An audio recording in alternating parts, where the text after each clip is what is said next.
Put your hand up if you have doubts. Okay. Everyone else, maybe you should be giving the class. Okay, so we're gonna talk a little bit about doubts. I think doubts is something all of us have at some time.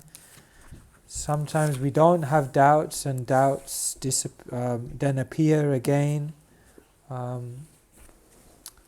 Sometimes life situations make us doubt things. So I'm just going to read a verse from the 4th chapter, because it's an interesting verse, and I'll explain why in this context. So this is chapter number 4 of the Bhagavad Gita, entitled Transcendental Knowledge, and this is text number 40. And so I'll just read the Sanskrit myself, because everyone doesn't have. So this is Krishna speaking to Arjun. Agyascha shradadhanascha shamshayatma vinashyati nayam lokosti na paro na sukham samsayat manaha. Now, what is actually said about scripture is it said prati akshara prati shloke nana arthakai, that in every word, in every verse, there are many ways to look at it. So today I'm going to show you 2 different ways of looking at this verse. But first, let me tell you the Srila Prabhupada's translation to this verse. So Prabhupada writes, "But the ignorant and faithless persons who doubt the revealed scriptures do not attain God consciousness. They fall down. For the doubting soul there is happiness neither in this world nor in the next." So what Srila Prabhupada has done in his translation is he's taken the word agya. Agya means an ignorant person. Ashradadhana means one who doesn't have faith. And shamshaya means one who's constantly doubting. So what Srila Prabhupada has done is he's put it all in one. He says, but the ignorant and faithless persons who doubt. In other words, he's saying these 3 qualities go together. If you're ignorant, then it's likely you won't have faith. And if you don't have faith, then it's likely you will be full of doubts. Which makes sense, right? But remember, prati akshare prati shloke nana arthakai. There could be many ways of looking at this verse. So another teacher, Vishwanath Chakravarti Thakur, he says that these 3 are actually different categories. So he says an agya, or an ignorant person, is one who doesn't know anything about spiritual life.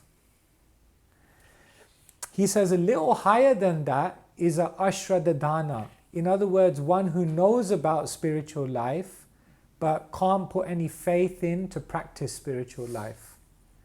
But he says a little higher than that is the shamshaya, one who knows about spiritual life, one who's put faith in practicing spiritual life, but while practicing spiritual life, they're still full of doubts. Which one of these 3 do you think is the best? Relatively. The 3rd one, right? Yeah, the one, because at least they're practicing. Vishwanath Chakravarti Thakur, that's what we would think. Vishwanath Chakravarti Thakur actually says Krishna is saying they're the worst. Because if you look in the verse, Krishna mentions Shamshayatma twice in the verse. Therefore, Vishwanath, he says that actually they're the worst. Now you think, why are they the worst? Vishwanath Chakravarti Thakur says they're the worst because they're the closest and still they miss out. In other words, like sometimes if someone just loses a marathon race, that's like, okay, that's bad. But imagine they run the whole marathon, they come right to the final lap, and then just like 100 meters before the end, they kind of give up. Then in one sense, that's even more frustrating. That's even worse. Because you were right there, you did all the hard work, and now you've given up. So Vishwanath Chakravarti Thakur says that if we come to spiritual life and we start practicing spiritual life, but we're full of doubts, then nayam loko stinapado na sukham, we won't become happy. So if we don't get rid of our doubts, and unless we're ready to fully put our faith in, we won't find spiritual happiness. So therefore, addressing our doubts is very, very important.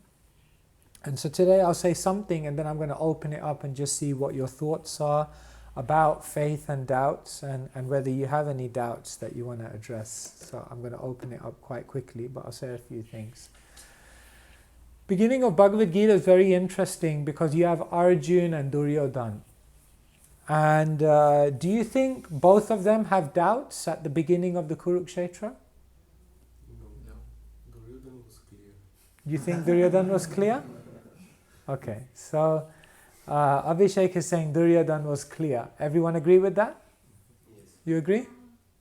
Yeah? He wanted the throne, yeah, so he wanted to fight. At Okay. any cost he wanted. He wanted to fight, but did he have any doubts in anything?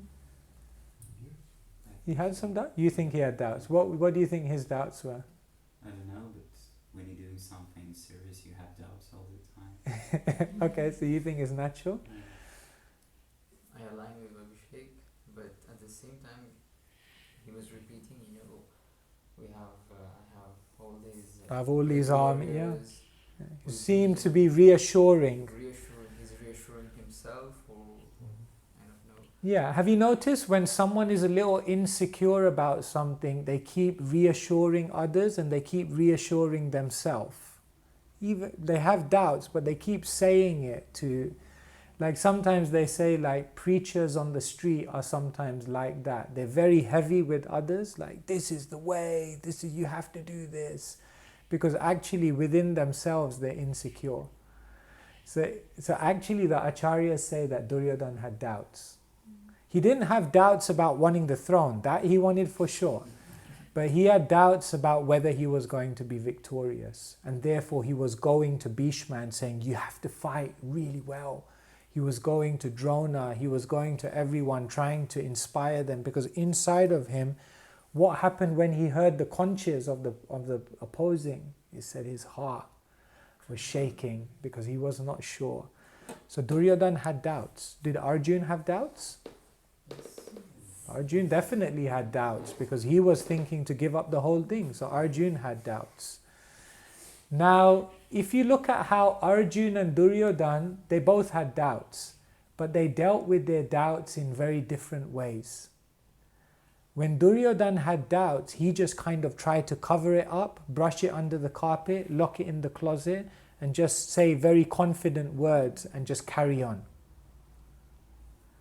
Whereas Arjun, when he had a doubt, what did he do? He came to Krishna. And what did he say? Karpanya dosho pahata svabhava prachamitvam dharma shamuddha chetaha. Shamuddha means I'm confused. Dharma shamuddha. I'm confused, I have doubts, I'm not sure what I should be doing. Shishyasteham, Krishna, I'm your disciple. Sadhimam tvam prapannam. You please instruct me, tell me what I should do. The first lesson we learn from the Bhagavad Gita is that Duryodhana is the person who just tries to ignore all of their doubts. The type of person who inside of them knows something is not quite right, but they just try to ignore it and carry on, hoping it will go away. But Arjun represents the one who's not afraid to face their doubts, the one who's not afraid to talk about it, be honest, be vulnerable, and try to seek clarification. And for those who are open and ready to try to seek clarification, they become victorious. That's the very first lesson you can say of the Bhagavad Gita. That everyone has doubts. If there's someone in the world who says they don't have doubts, I mean, either they're completely in the mode of ignorance or they're pure soul. And both of those two types of people are rare. Most of us are in between. And if you're in between, then it means you have some doubts. So, when Arjun starts with doubt, and then what does he do from his doubt? He inquires, right, from Krishna. And then what happens after his inquiry? Then Krishna gives solution. And then once Krishna gives the solution, then what does Arjun do at the end? He has a resolution. He absorbs that, he understands, he says, Nasta Moha, my illusion is gone, I'm completely confident. So this is what happens when you deal with your doubts. From that confusion or doubt comes an inquiry. When that inquiry is directed towards the right person, in the right spirit, at the right time, then you get a solution. And if you then apply that solution and absorb it into your heart, then everything becomes resolved. And then you can move on in life. So the first lesson of Bhagavad Gita is that don't feel insecure if you have doubts. Doubts is very good. Now it's just a question of how to deal with it. So all of us, when it comes to Krishna consciousness, all of us are sitting here, but all of us have some doubt. And our doubts could be on different levels. One doubt could be, why should I be practicing spiritual life? Now you may say, but I know why I'm practicing spiritual life. But again and again, sometimes these doubts can come back. So one doubt can be, why should I practice spiritual life? Another type of doubt could be, now I know why I'm practicing spiritual life, but how should I practice spiritual life? I have doubts about how to actually do it in my day-to-day existence. But then another doubt may be, I know how to do it, but do I really want to do this? Do you really want to be a Hare Krishna? Do you really want to walk away from everything else and embrace a life of spirituality? Everything will change. Your YouTube list will change. Your friends will change. Your lifestyle will change. Do I really want to do this? That could be another doubt that sometimes comes. And then even if you resolved all of those doubts, you know why I'm doing spiritual life, you know how to do spiritual life, you're confident that you want to do spiritual life, another type of doubt may be, but will I be able to do it? Do I have the strength to do this? I mean, maybe it requires such a determination and a discipline that maybe I won't be able to do it. So do you see? And these doubts, it's not that once you've resolved one of them, then it just disappears. Like, okay, I've nailed that one, it's gone. No, it can always come back. Things in life can make us trigger these doubts again.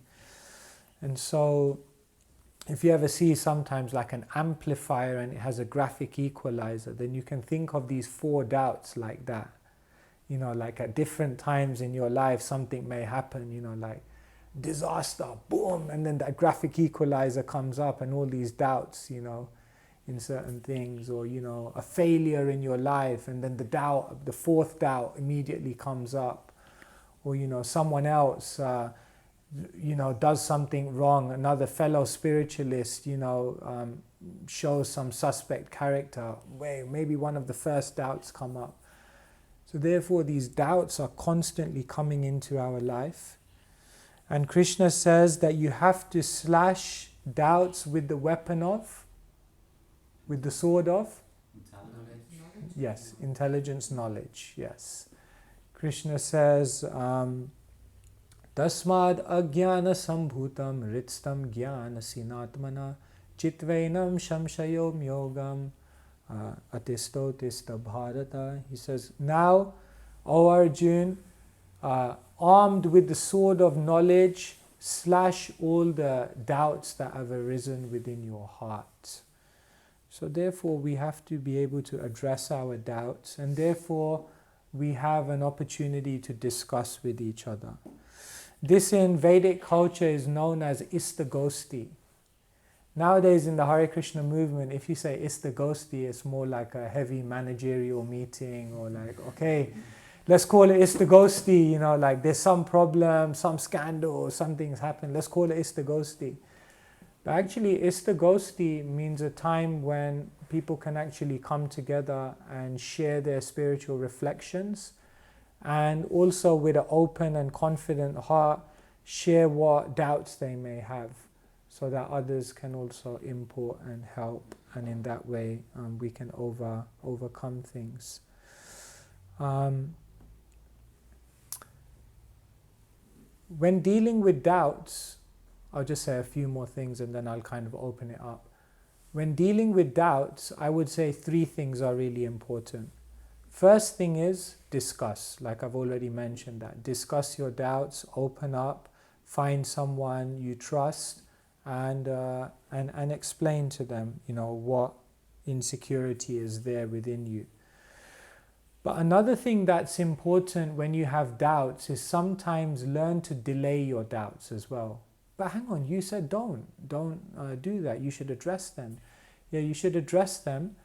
But some doubts have to be addressed at the right time. And if you try to address every single doubt at the same time, you might find that you're not able to resolve them all at once. Therefore, some doubts, you don't have to ignore them or pretend they're not there, but you have to say, this is a doubt. I know this is a doubt. Let me put it in this box for now, and I'm going to deal with it. But let me carry on practicing a little bit more. And after I advance a little bit more, I'm going to come back to this and address this doubt. Or you say, this is a doubt, I'm putting it in this box, I'm going to move on. And when I find that I meet someone who I feel I can openly discuss this with, then so you're not ignoring it, but you're delaying it until you can address it in the right way. When you do that, oftentimes, you know what happens?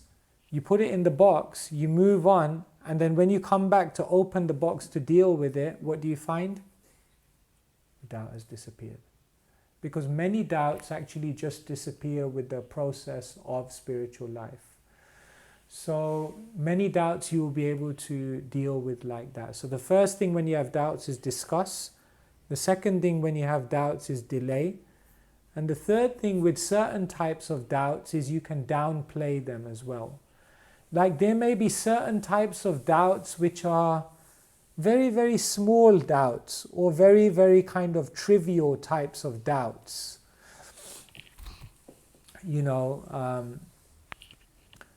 And what we sometimes do is we let that little doubt about something which is pretty insignificant, we make it block our whole process of spiritual journey. So say for example, if there's one person at the temple who you kind of have a doubt about in terms of their integrity or something, then what happens? You can take your doubt in that one person to then stop your whole journey, because you've made that doubt bigger than it needs to be in terms of your journey. So certain types of doubts you can just downplay, and you can say like, yeah, this is a doubt, but it's not so important. It shouldn't stop me from moving on in my journey like that. And so if we approach doubts in this way, by discussing them, by delaying them to the appropriate time, and by downplaying them if they're not so significant, then gradually what will happen is all our doubts will be removed. And when we have removed our doubts, then we'll have strong faith. Basically, many people are practicing Krishna consciousness for a long time, sometimes. 1 year, 5 years, 10 years, 20, 30. But because they're filled with doubts, as Krishna is saying here, they don't actually progress towards the supreme destination, neither do they feel happiness. So let me just stop there and see whether you may have any questions or any comments on doubts or anything that you would like to raise so far, if there is anything. Anyone would like to ask anything? The third type of doubt, which you mentioned, downplay. Yeah. Actually, that was not clear to me. Can you please Yeah. elaborate? Sometimes we have doubts in certain things, but every doubt doesn't have equal significance.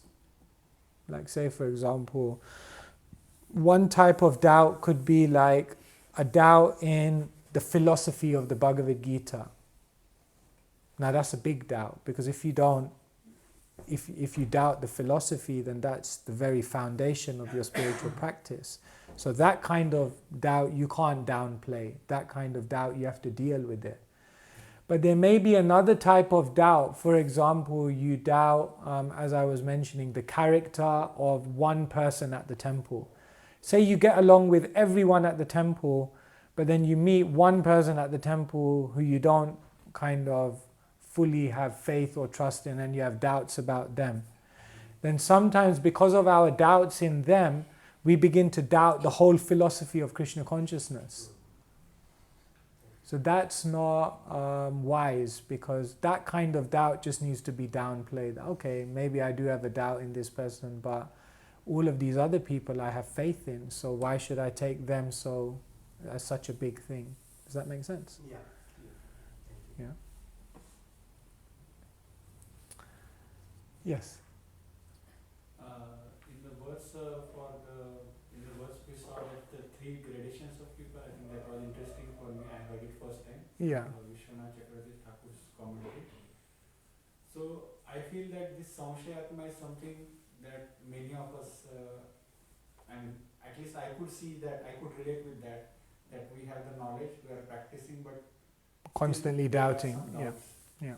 So the question is, like, when we know that this is the right thing to be done, so I need to regularize my life, I need to be consistent in doing things, and for some days we have that determination, but that doesn't sustain always.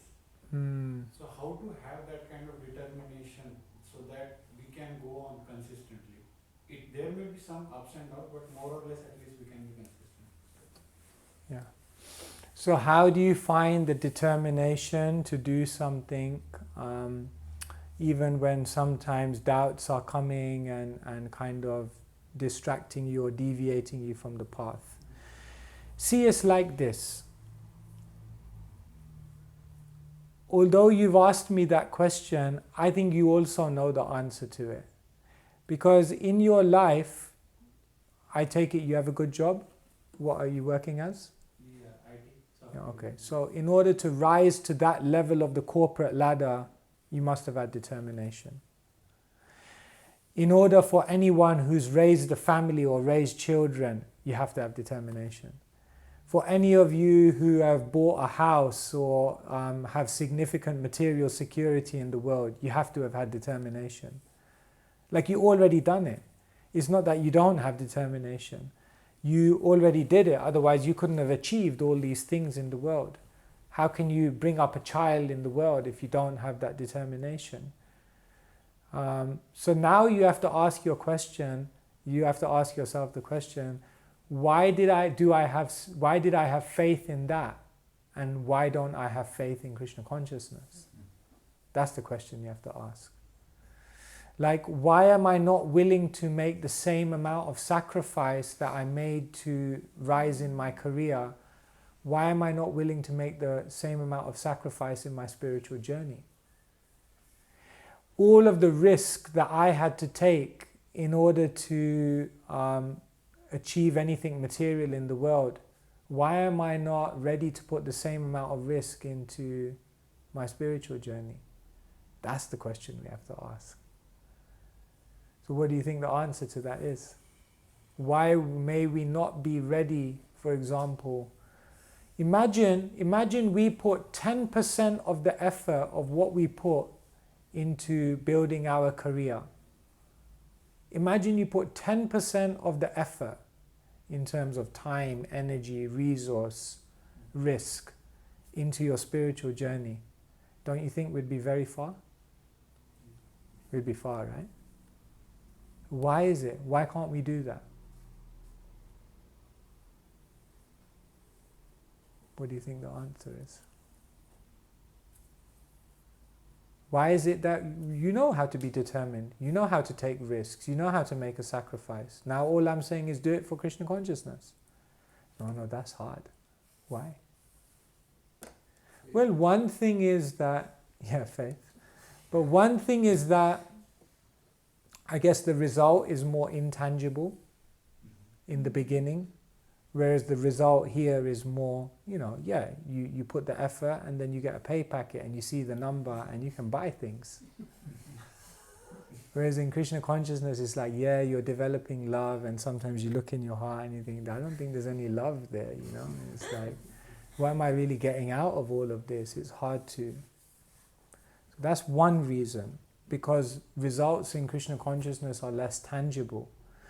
Another reason may be that we have been brainwashed by the world that it's worth it. You have to do this, is what everyone does.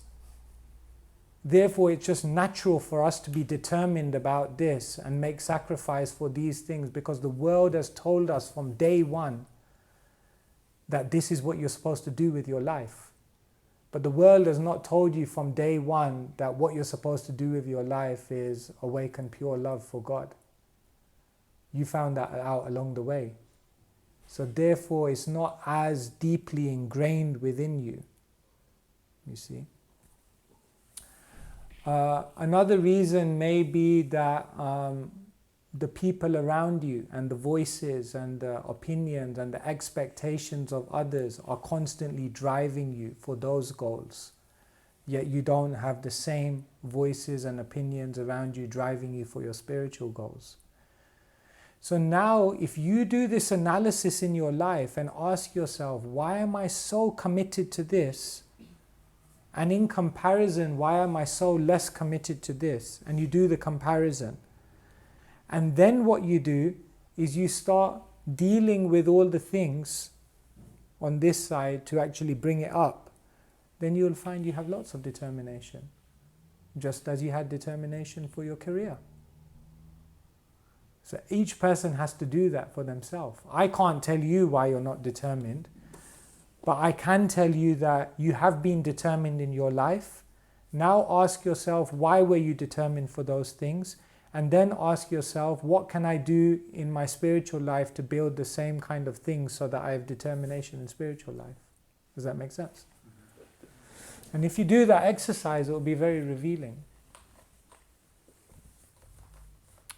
Imagine, like, all of the things we've done in our life, but when we come to Krishna consciousness or when we come to our spiritual journey, we're not willing to make the same level of effort. For anything in the world, we work so hard, but for Krishna consciousness, we're just like, it should just happen, really. It should just fall from a tree like an apple, Why is it so hard? Anything in your life was hard.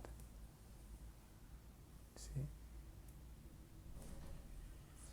So do that reflection, do that introspection, and ask yourself, why is it that I can't put even 10% of the effort in?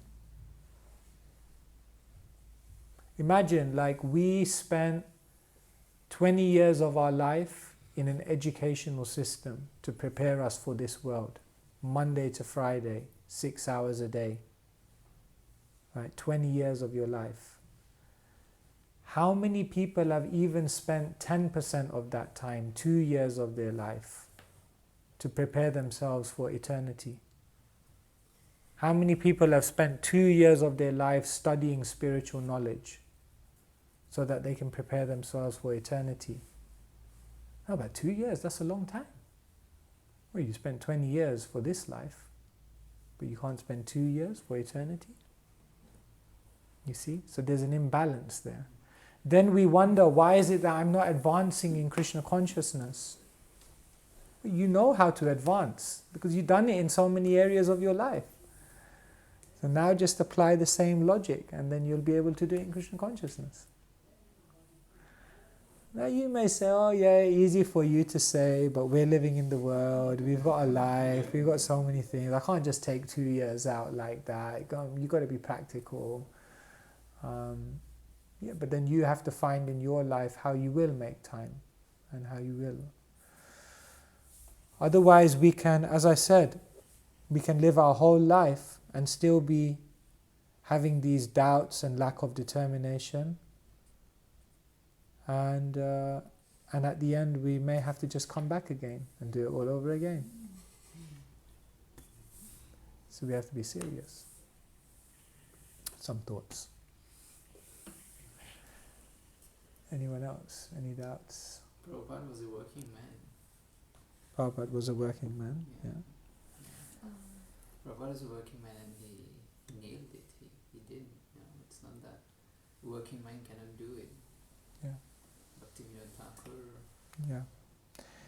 Yeah, the bhakti path, we were talking this morning, one of the most amazing things about the bhakti path is that you don't have to actually, in one sense, make a huge revolution in your life, but you just need to connect everything in a spiritual way. And therefore in our tradition we have all of these teachers, Bhaktivinoda Thakur, Srila Prabhupada, who were actually householders, who had children, who had jobs, who had responsibilities, but who simultaneously embodied the highest level of spiritual realization. So we can study their lives and see. Yeah. Yes. Okay. Sorry, Maharaj, if my question brings out a bit materialistic side of me. Yes. But there are two questions. Number one, I often doubt in Krishna consciousness or in just practicing spirituality, is it wrong to wish for something, right? Number one. Material Yeah, things? so not thinking that it's a give and take relation, that I pray to God, you give me something in return, no. But still... you want certain things. Yes, and is it wrong? And second, if let's say I'm wishing for a promotion and if I don't get it, let's say, I have doubts sometimes, not in the process, but I doubt and fear that my faith into this process should never diminish. So it's kind of a tricky situation at times, you see. So, Okay, anyway, so let me deal with the first one. Yeah. If we have some kind of desire which may not be so spiritual, should we ask Krishna for it? Yeah.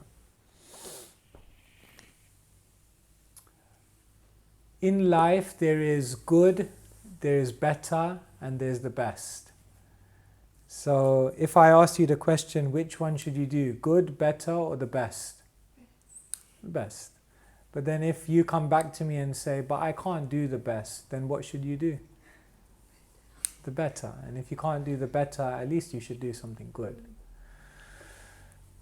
The best is that we go to Krishna without any agenda, because Krishna knows what we need better than what we think we need. When we pray to Krishna, often our prayers get us into more trouble. Srila Prabhupada used to tell this story of an old lady. You know, in India, they carry a heavy load on their head. They're amazing at balancing it. So she was carrying a huge water pot, for her village. And she was in the blistering sun, and she was walking, and it was sweating, and it was very difficult. And then anyway, she tripped, and the whole clay pot fell, it crashed, all the water. And then she just said, Krishna! She spontaneously, and somehow the Krishna just appeared. So it's like, oh my God, Krishna came. So Krishna said, Krishna said, yo, you called me. Like, okay, what do you want? She said, I called you. I just tripped up and I fell over, and my clay pot with all this water in the blazing hot sun, it fell. Can you put it back on me? So it was almost like an automatic kind of thing. Like, yeah, that's why I called you, because Krishna said, okay. So Krishna magically, and then she was walking again, had the pot on her head. And then after a few meters, she was in the blistering sun with this heavy pot on her head. And the thought went in her mind that Krishna came in front of me. I could have asked for anything. But what did I ask? Just for this heavy load to be put back on my head so that I could again struggle in this world. There could have been 1,000,001 other better things I could have asked for. So Prabhupada said, this is like some of our prayers in this world are like that. We think that it's a great achievement if I get it, but sometimes these prayers just create an extra burden on us, and they create an extra entanglement in the world. So therefore the best is to let Krishna decide what's the best for us. So therefore we go in front of Krishna, and what the devotees often do, even when they have a spiritual desire, is they go in front of Krishna and they say, Krishna, please allow me to, overcome such and such problem so I can serve you in a better way if you so desire. And they always end the prayer with that. So you can do that if you have a spiritual desire. But if you have a material desire, the best is if you can just go in front of Krishna and just say, like, Krishna, I have all these desires, I don't know, you just do the best thing. But if we're still really, we want something and we can't do the best, then the good is still to go to Krishna for it. It's still good, whatever you desire, go to Krishna. Because the Bhagavatam says, Akama sarvakamo va moksha kama udaradi divreina bhakti yogena yajeta purusham param. Even if one has all the desires under the world, if they worship Krishna, then gradually those desires will disappear. So if you have a desire, the good is go to Krishna to fulfill the desire. The better is, instead of asking Krishna for something material, ask for Krishna which will help you for something in your service.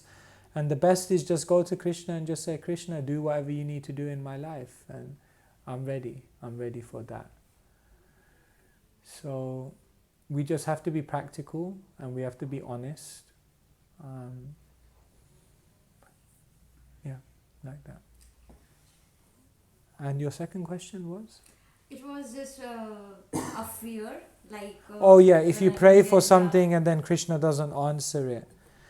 Well, the first thing I was mentioning also this morning is that sometimes Krishna is answering our prayers, but because we have a stereotype notion of how Krishna should answer my prayer, therefore we then think Krishna is not answering my prayer.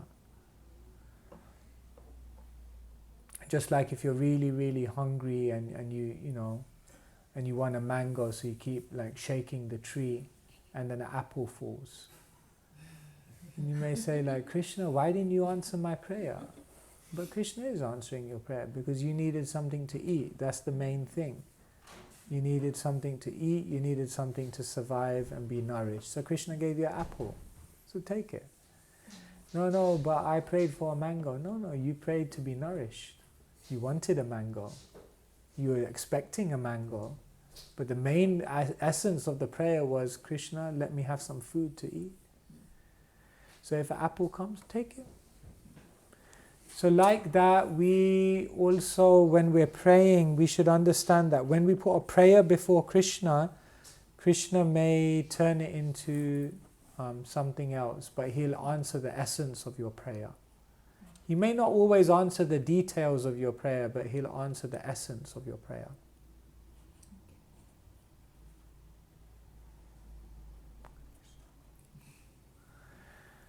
Anyone else? Any doubts, questions? Yes? How will we come to know in spiritual growth if we are going in the correct direction? Whether is there any signs, or it might be the case that we are doing something wrong and it is not in the correct direction. Yeah, Abhishek asked the same question this morning. So I gave one answer to him and now I'll give a different answer. Just otherwise he'll get bored. In our scriptures we have different books which detail what the journey of the spiritualist is. So for example, we have a book called Madhurya Kadambini. And in this book, the same teacher who I quoted, Vishwanath Chakravarti Thakur, he explains that on our journey we go from through 9 stages. The first stage is Shraddha. We begin with faith. Second stage is Sadhu Sangha. We then associate with devotees. Then third stage is Bhajana Kriya. We begin practicing spiritual life. Then fourth stage is Anartha Nivritti. You begin cleaning your heart. Fifth stage is Nishta. you gain conviction. 6 stages, ruchi, you start getting some taste. 7th stage is ashakti, that taste goes deeper and you become attached to the spiritual activities. 8th stage is bhava, that attachment becomes even more intensified and you develop spiritual emotion. And then 9th stage is prema, or pure love for Krishna awakes in the heart. So what happens is, we know that we're going on the journey, we'll be able to look at this chart and see, Vishwanath Chakravarti Thakur, he says at every stage there are characteristics, there are symptoms, there are obstacles that you'll face. And when you read this book, you can begin seeing your whole life before you. And in this way, the process of awakening love for Krishna is very, very scientific actually. Because at every stage there will be symptoms, there will be signs, and there will also be obstacles and opportunities as well. And so if we read the books that have been provided, then we'll see that actually they're giving a roadmap for how our spiritual life should progress, like that. So you can read those books. Yeah, good. Anyone else? Yes. So different doubt. So what happens after someone dies? I have that doubt because there are different stories of different people, but according to literatures, what happens to someone when they die? Well, the first and most basic point that Krishna explains is Najayate mriyate va kadachin, that no one ever dies. In other words, death is definitely not the end. Death is not a full stop. Death is just a comma to the next phase. So then what happens when we die? Well, it all depends on how you've lived in this life, and it all depends on what your desire is. If one has lived devoid of God consciousness and therefore has accrued a lot of karma for different types of activities, then it's said that when the soul leaves the body, then there's a period of 13 days in which that soul, carried by the subtle body, is then transported to another gross body. Right? That's why if you look in Vedic culture, when someone passes away, then for 13 days they do prayers and they do all kinds of things, because it's said in this period is the time when the soul is moving to its next destination. And so all the prayers, all the chanting, it aids the soul on that journey. And not just aids the soul on that journey, but it also speeds up the transition.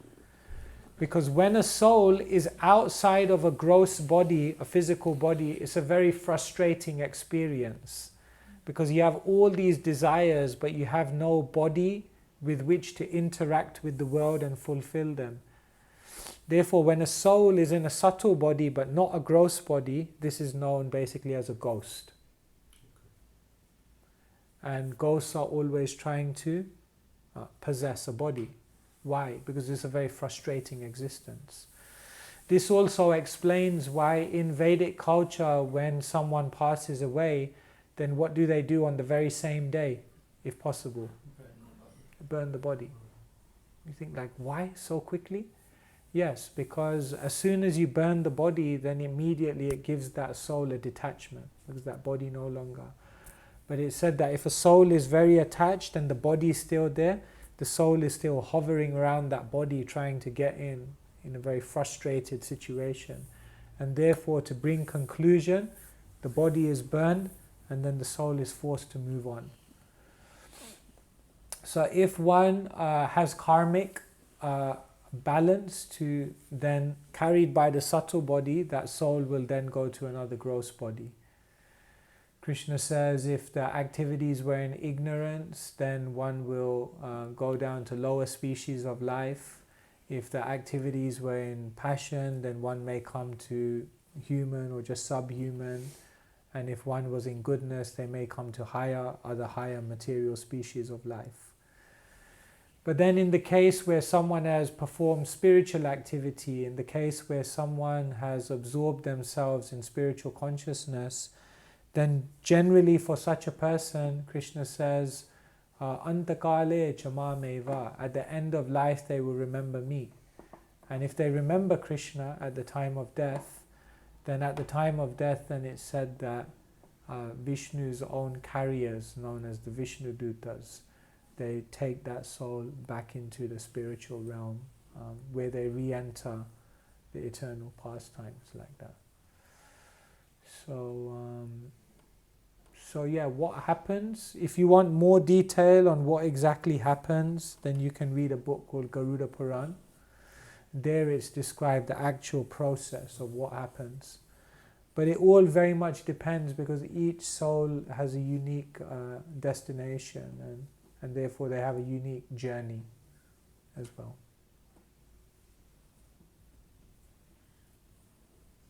The description there are very scary. Yeah, they're very scary. It goes with a warning. I heard it sometimes in Better the read the Bhagavatam. But there's also a scare section. In the Bhagavad. 5th canto, yeah, at the end. Yes. I wanted to ask if you can give some tips maybe for people who live in the world. Like we say, okay, we have our occupation and we don't have to give everything up and we integrate Krishna consciousness. But I always see there's still this discrepancy. We say, oh, we go in the temple, we feel like, oh, everything is spiritual, and even we are devotees and we maybe give the fruits of our endeavors to Krishna. It seems still more that this is a materialistic thing, and how to not have this like two sides. I mean, obviously I understand if you're absorbed and you're more advanced, you will wherever you go, and it's probably a level of a proof of that I'm not very advanced. But maybe if you have some ideas. How do we make it more, naturally more devotional, our existence in this world, and how can we make our daily functioning feel more directly connected to Krishna, like that? Yeah, because obviously not everybody can give up everything. I mean, sometimes it's there that I sometimes think, should I continue really hard work in whatever I'm doing? Or sometimes there's like, oh, I just want to go to Vrindavan and run away from it. But I feel it's also my duty to do what I'm supposed to do. Yeah. But there's sometimes this doubt, like, oh, should I do less, or how to really have more this feeling that this is my service to be in this position. Yeah. Well, in Golokadam, you were there, and we were talking about Dharma and Bhakti, and how the ultimate goal of life is to develop Bhakti, a love for Krishna. But in pursuance of Bhakti, Dharma is important. Dharma is a good foundation. Dharma gives you purification, and Dharma helps you to develop certain qualities which then help you to give your heart and mind to Krishna. And therefore we all have many dharmas in the world. You're a mother, you're a teacher, you're a daughter, whatever it may be, different social obligations. So giving up your dharma and just surrendering to Krishna can be done, but then one must be having a deep confidence that they can fully dedicate themselves in that way. And generally for most people, it's not possible to do that immediately. You see, like that has to come generally naturally with time. You'll find that 2 people can take to renunciation generally, 2 types of people. Of course there can be exceptions, but 2 types generally. The first type are those who enter renunciation before they got into a complexity of this world. So like a young person who doesn't get married and then from a very young age just enters into renounced life and then just stays like that. And then the other type of person who can generally take to renunciation is one who has done all of their dharmas and completed everything. Children are grown up, wrapped it all up, business, everything, and then they can enter into renunciation. Generally, for everyone in between, because life is so complex and full of responsibilities, it's very rare that someone will just eject themselves from that and just take up renunciation. So therefore, for most people, we have to accept that Dharma is their place right now. Now, how do we make that more Krishna conscious? I would say that just has to be step by step, bit by bit. You have to bring in more and more Krishna. And that may mean looking gradually at changing your career so that it's more Krishna-centered, or changing your place of living so that you're closer to devotees and you have more time to associate. Or it may mean changing your lifestyle so that you can attend more programs and go to retreats and sanghas.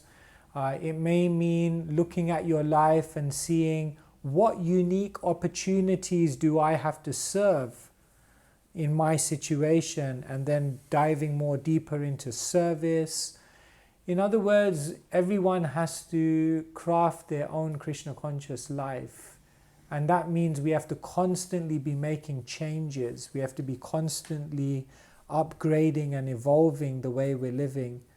The problem is that when we're living out there, we just get into a comfort zone and we get into a security zone of like, yeah, Krishna is there and like everything is okay and I've got a bit of chanting and things going on.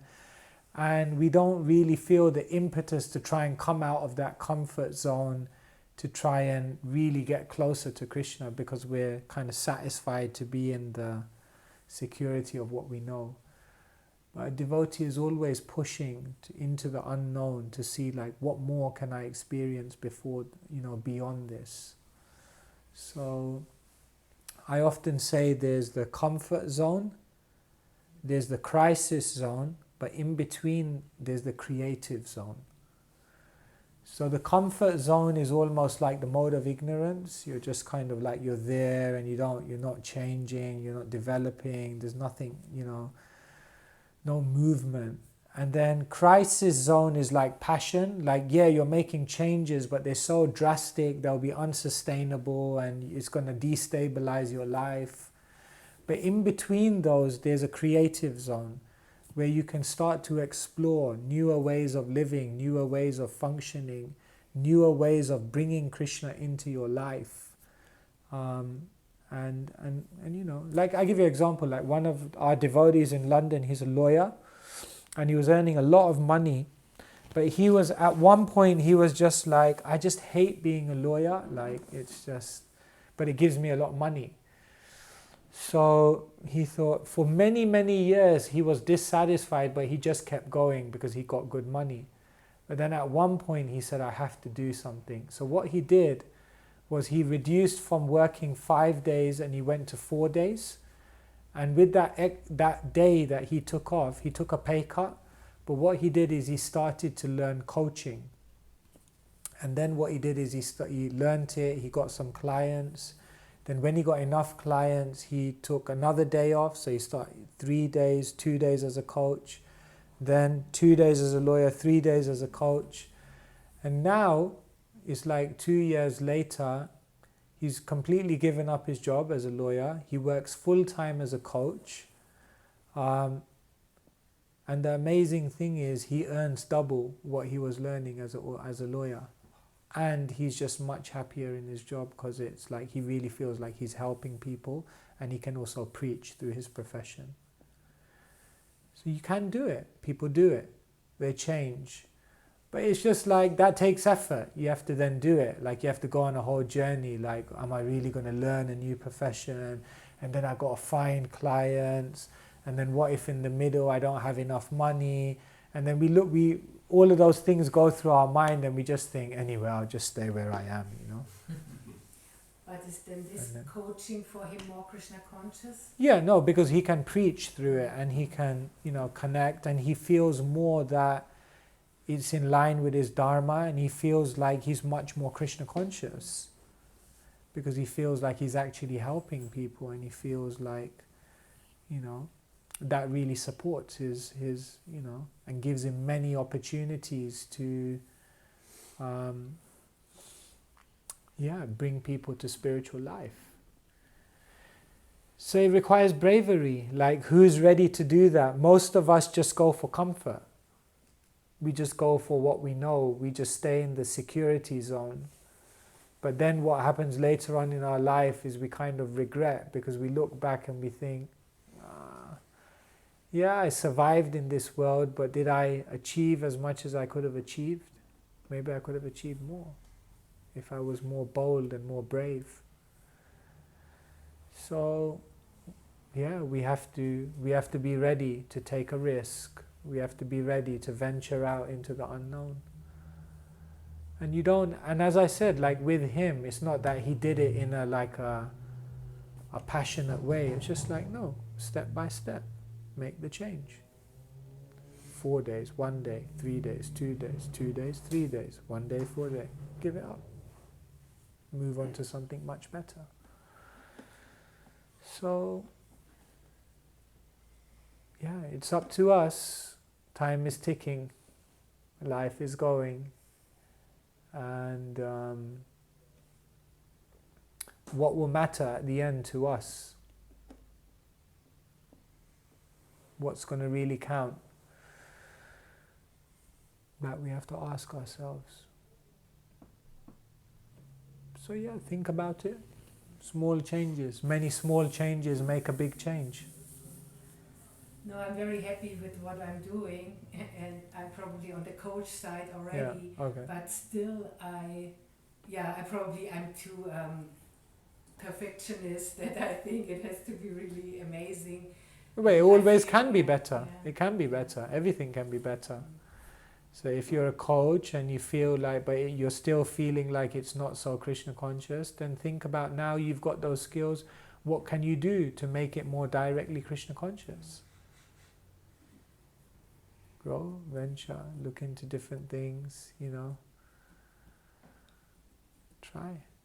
Start teaching people meditation or whatever it may be. Yeah, I guess I'm too hesitant myself maybe to open up to, but I feel already I've become better, and I have to find ways to integrate it. To integrate and to creatively bring in spirituality without being weird or like imposing on people. Good. Anyone else? Oh yes, Caroline. I have a question just related to self-doubt. Mm-hmm. Sometimes I doubt my interpretation of things that are happening, and I know that Krishna is speaking to me in many different ways, but sometimes I worry that I'm straying into the realms of like magical thinking. I'm on a bus and I'm thinking about Krishna and I see a big sign and it says love, and I'm like, that's Krishna, and like maybe it is, but sometimes I don't know, and I want to know the way that other people experience Krishna. Like sometimes you wake up in the morning and there's a thought that's straight in your head, and it's like sometimes I think that's the way Krishna is speaking to me because it's coming from nowhere. Yeah. But I don't know how other people experience these things, and I don't want to just Accept that it's Krishna when it could be. Well, it could just be my your mind. Imagination. Your imagination. Yeah. Yeah. Yeah, it's a great question. Like, it's said that both voices are within us. The voice of the mind, the voice of the intelligence, and the voice of intuition. All three voices are actually there. Actually, it's said that when one is a self-realized soul, then the voice of the mind, the voice of the intelligence, and the voice of the intuition will actually be completely integrated. And so it will be very clear. But until that time, yeah, there could be different things. So like, yeah, take that example, like you're going on a bus and you see a banner or something and it has a message. Maybe it's not love, maybe it's just like, I don't know, dive for your dreams or something. And after this class, you just think like, okay, dive for my dreams. Maybe that means I should hand in my resignation tomorrow and become a coach, because that's what I'm supposed to do. Right? So how seriously do you know, how seriously should you take that message? Therefore, the ancient tradition says that we have Guru Sadhu Shastra. So you can reference that with scripture and what general scriptural guidance you get. Does it corroborate with that message that you seem to be perceiving? Sadhu means saintly people, so they are other spiritual friends and you can check it with them. You can be like, yeah, I went home and I got this message, dive for my dreams. Does that mean I should quit? What do you think? Is it Krishna speaking to me? And maybe they can also give you some input.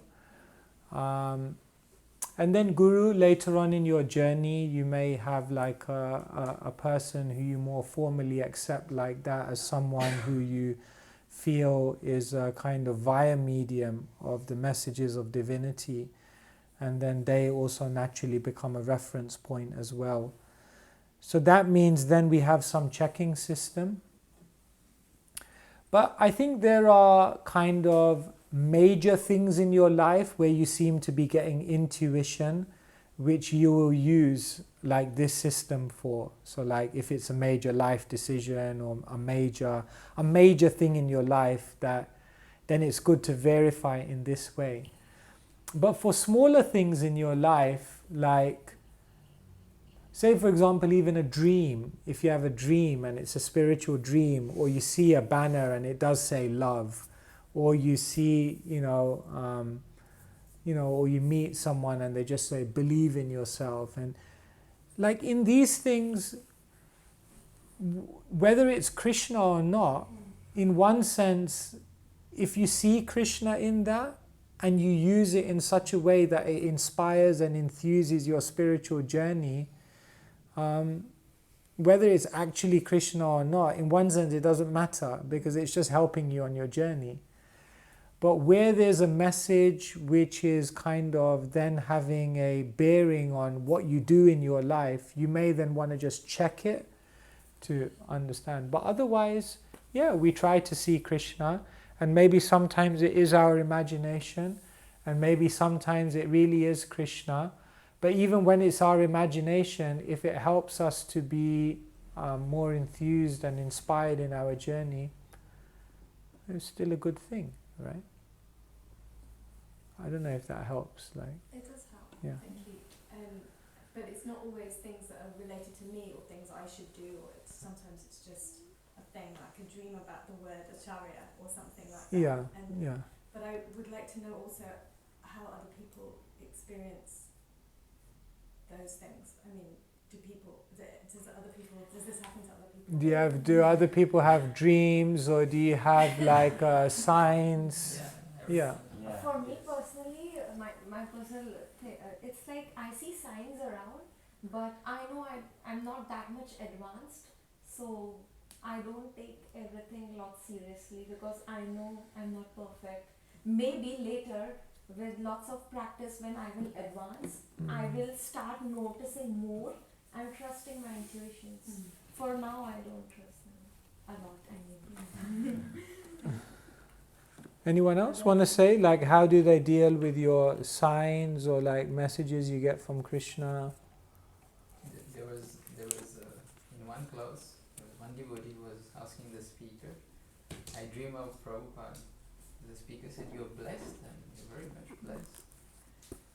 And then when the speaker said, but if Prabhupada in your dreams tell you to jump off the cliff, will you do it? Said, what Prabhupada says in dreams, it should be in the books also. It should be corroborated by the books. Maharaj said, books, sadhu and shastra. The Guru is free. Yeah. Like the tree cord here standing. If one leg is off, it So for example, here it's said in the 6th chapter of the Gita, text number 7, Krishna says, "For one who has conquered the mind, the super soul is already reached, for he has attained tranquility." So the real way in which you'll know that the divine is communicating with you at all times is only once the mind is conquered. So Srila Prabhupada says in the purport, actually every living entity is intended to abide by the dictation of the Supreme Personality, who is seated in everyone's heart as the Paramatma, the Super Soul. When the mind is misled by the external illusory energy, one becomes entangled in material activities. Therefore, as soon as the mind is controlled through one of the yoga systems, one should be considered to have already reached the destination. And in this way, one abides by superior dictation. So, yeah, it's in our situation, because we also project a lot of our desires, we project a lot of our thoughts into like what we see, and we interpret different things in different ways because we want to also justify. So there's always that tendency to do that. Therefore, we need to also take it with a pinch of salt as well. But it is nice to see that, to try to see Krishna's hand, to try to see Krishna's dictation. Srila Prabhupada very much encouraged devotees to do that, to try to see Krishna everywhere. So we should try, but when it comes to major things or things that, decisions and so on and so forth, then it's good to get it checked.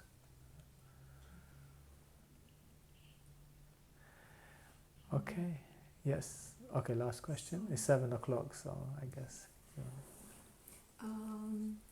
A spiritual master, a guru, is very important in the life of a devotee. So it's the master who finds the devotee, or devotee finds master. And if you have time, I want to know how you met Kalambagan and so on for the first time.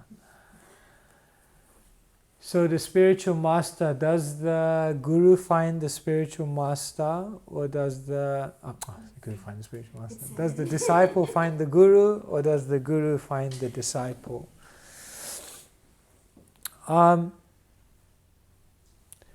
In one sense, we could say both. The first thing is that the disciple, the prospective disciple, has to make themselves qualified. The disciple has to be seeking that connection. The disciple has to be like,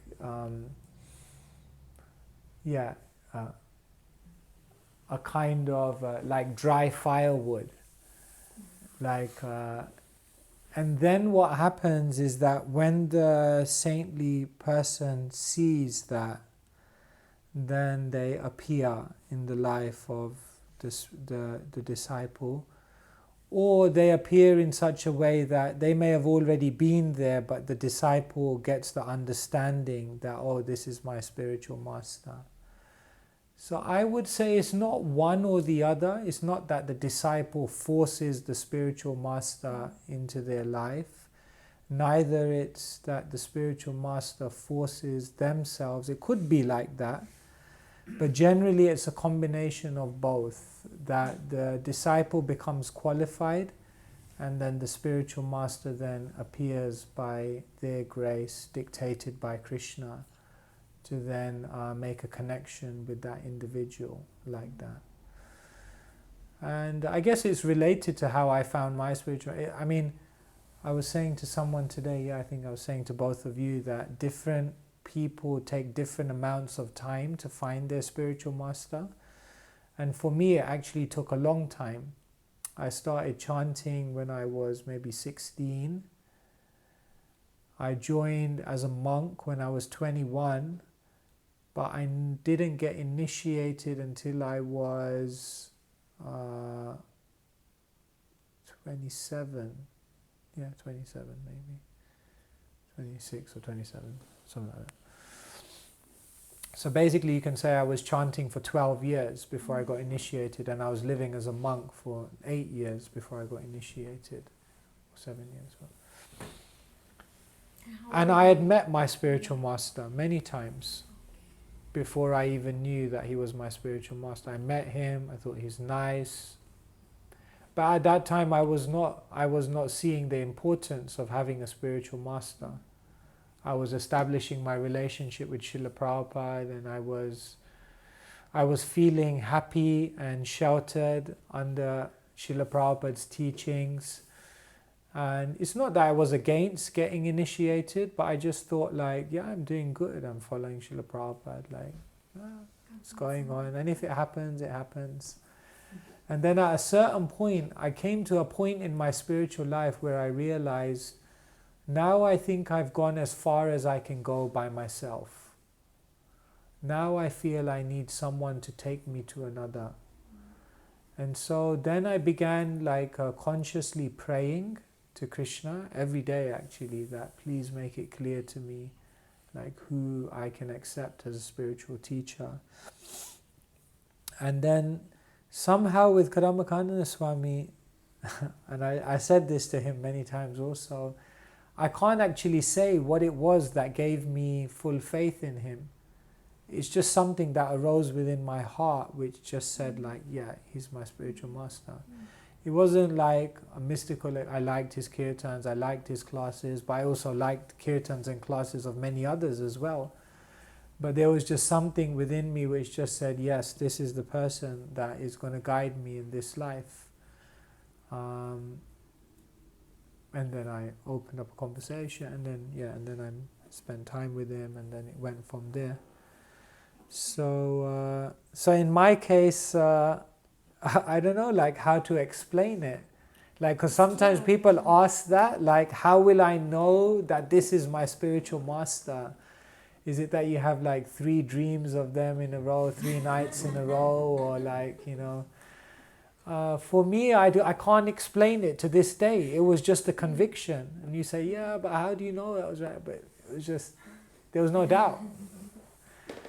And it was a strange feeling for me, because I had never felt that kind of conviction in anyone else.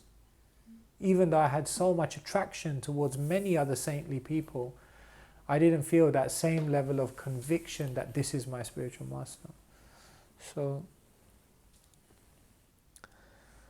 yeah, Krishna guides us to a specific teacher who can give us specific gifts and who will guide us in a specific way because of their specific personality.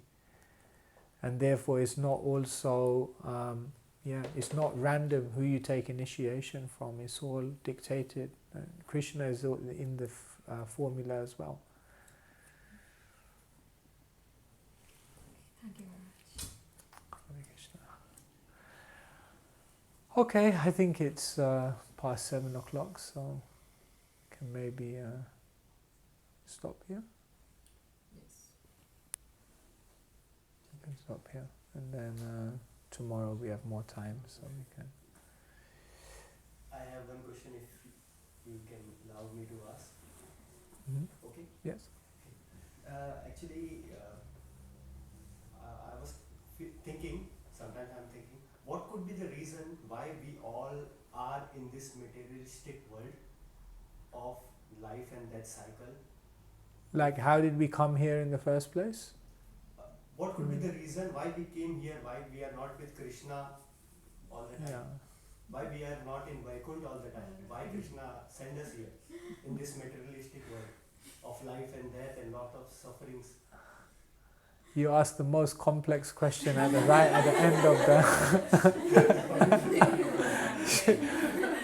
Save the best for the last. Huh?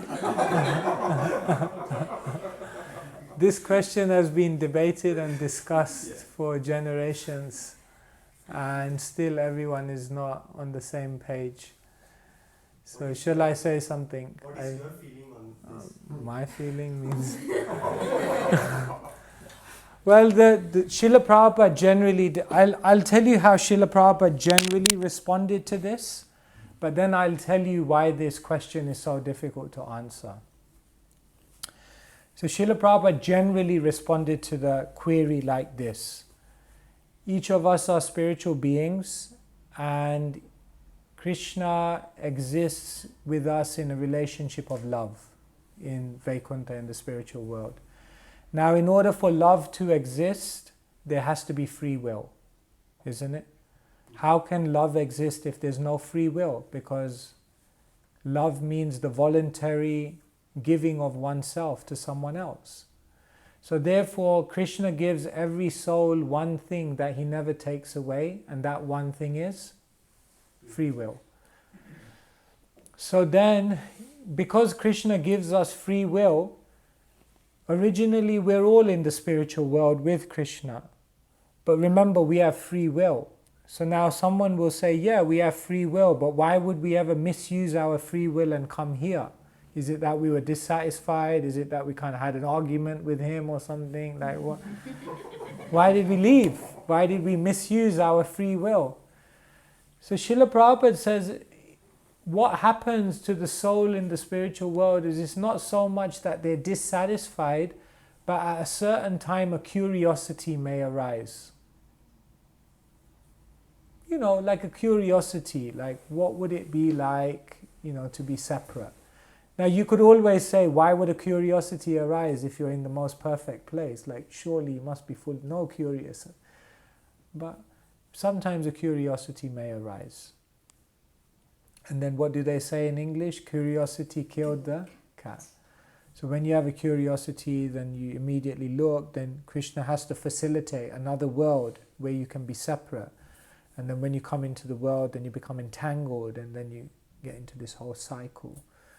That's generally how Srila Prabhupada explained it. But let me now tell you why this question is somewhat inconceivable if you try to explain it in language. It's like this. Imagine this is the earthly planet here, the earthly realms. I don't know if you're familiar with Vedic cosmology, but there's 14 levels of planets. So we're right in the middle. Yeah, it's called Bhumandala. So imagine this is the time frame of the earthly level of planets. Now what happens when you go higher and higher in the material universe is that time dilates, isn't it? So when you get to Brahmaloka, which is the topmost planet in the material world, then one day on Brahmaloka is like 6 days on earth because time dilates. Even Einstein talks about this relativity of time. Now what happens when you go beyond Brahmaloka, you come to the causal ocean, which is the boundary between the material and the spiritual world. At that point, time becomes zero. Time is dilating, and at the end of the material universe, time becomes zero, because in the spiritual world there's no time. Okay? So now, can you leave a place where there's no time? If you say yes, then I'll ask you, when did you leave? But you say, but there's no time. No, but I left. Okay, when did you leave? But there's no time. So you can't actually leave a timeless place. Can you re-enter a timeless place? If you say yes, then I'm going to ask you, when did you re-enter? So this question becomes very difficult to answer because basically we're spanning two different time dimensions. So we're trying to look at it like this. We were in the spiritual world. Then we had curiosity. Then we decided to come here. Then we came down. Then we met the Hare Krishnas. Then we went back. So we're trying to chart it as a historical narrative, like a timeline. You know, like they used to have a story. They used to have this program in England called This Is Your Life, you know? And it was like, it charted the whole life of someone from like, you were born here. Da, da, da. So we're trying to look at it like that, but it doesn't make sense. Because now you're talking about a narrative in which you're spanning two different time dimensions. So you can't actually talk about it in English language. That's why it will always be a mysterious thing. Did you leave the spiritual world? Yes. Have you always been in the spiritual world? Yes. But that's a contradiction. Yes. That's the nature of spiritual reality. Therefore, language has its limitations. I mean, I often give this example, like say for example, I say to you, birds of a feather flock together. Agree? Yeah, that's an English saying. You have to agree, it's an English saying. But then I could also say opposites attract. Agree? But they contradict each other. But are they both true? Yeah. Or I could say to you, the pen is mightier than the sword. Agree? Yeah. But then I could say to you, actions speak louder than? Which one is true? Both. But they're saying opposite things. Yeah. Because English language has its limitation to be able to describe a concept, a multi-dimensional concept in a single narrative. So the question of how we came to this world is a very complex question, and it can be looked at from many, many different angles. But the final thing that our teachers say is that when you're in a burning house, you're not really going to walk around trying to investigate how the fire started. That you can do later on. For now, for God's sake, just get out. That's the priority. So we don't want to too much preoccupy ourselves with questions of that nature which are somewhat inconceivable, especially when we're dealing with it as a narrative like that. Thank you. So now, based on this understanding, what I can say is, we all have came here to explore. Yes. As a part of curiosity. Yes. But already we are there. In one sense, yeah. Already we are there. Because they say when you enter the spiritual world, it's not like, oh, you're back finally. It's just like, it's just seamless. It's like you had never left. So it's not like, oh my God, where have you been for the last 3 billion celestial years? Like, we missed you, you know? It's not like that. It's just like, oh right, we're just carrying on again, you know? So how do we understand that? It's very difficult. For example, now we are exploring, and we are not exploring spiritual path. Yeah. Endless life we are taking. So is there any possibility that at some specific point of time we will get back without spiritual path? Through the qualification to enter the spiritual world is that you have to have love. The spiritual world is the place of pure love. So just like when you need to go into a country, you need a visa, or you need a valid whatever it is. So the entry requirements for the spiritual world is that you have to have pure love. But how are you going to develop that pure love?